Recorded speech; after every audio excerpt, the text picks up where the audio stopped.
Nalubog sa baha ang ilang lugar sa Metro Manila at Bulacan ngayong araw. Dahil ito sa walang tigil na pag-ulan dulot ng bagyong Karina at Habagat. Bahagya namang lumakas ang bagyo na nagdadala pa rin ng pag-ulan sa maraming bahagi ng bansa. Yan ang ulat ni Abby Malanday. Nalubog sa baha ang maraming lugar sa Bulacan dahil sa walang tigil na pag-ulang dulot ng bagyong Karina. Sa Kalumpit, Bulacan, nagmistulang dagat ang barangay Maysulao dahil sa tubig baha na umabot hanggang bewang. Sa kaparehong lugar din ay gumamit na ng bangka ang mga residente dahil sa tubig baha na umabot na ng 3 araw.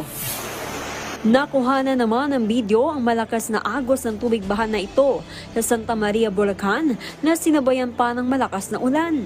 Tila rumaragas ang ilog naman ang tubig baha na ito sa San Jose del Monte, Bulacan dahil sa lakas ng agos.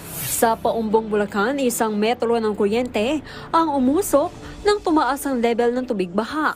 Sa Hagonoy, Bulacan naman, inabot na ng baha ang bintana at loob ng bahay na ito dahil sa lalim ng tubig. Sa ngayon, kasalukuyan ng sarado ang Nasugbo Magallanes Road, East-West Road dahil sa landslide sa Barangay Bulihan. Samantala, bukod sa Bulacan ay maraming lugar din sa Metro Manila ang binaha dahil sa walang tigil na pag-ulan. Sa Nabotas, tila naging barko sa karagatan ng isang gusali na ito dahil sa pagbaha.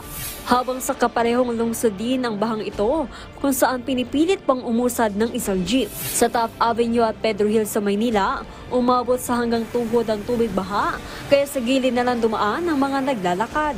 Habang sa G. Araneta sa Cubao, nagawa pa rin makadaan ang ilang sasakyan sa kabila ng hanggang tuhod na tubig baha. Batay sa huling tala ng Pag-asa, bahagya pang lumakas ang bagyong Karina, kung saan nagdadala na ito ng pagulan sa ilang bahagi ng bansa kasabay ng pinag-ibayong monsoon rains.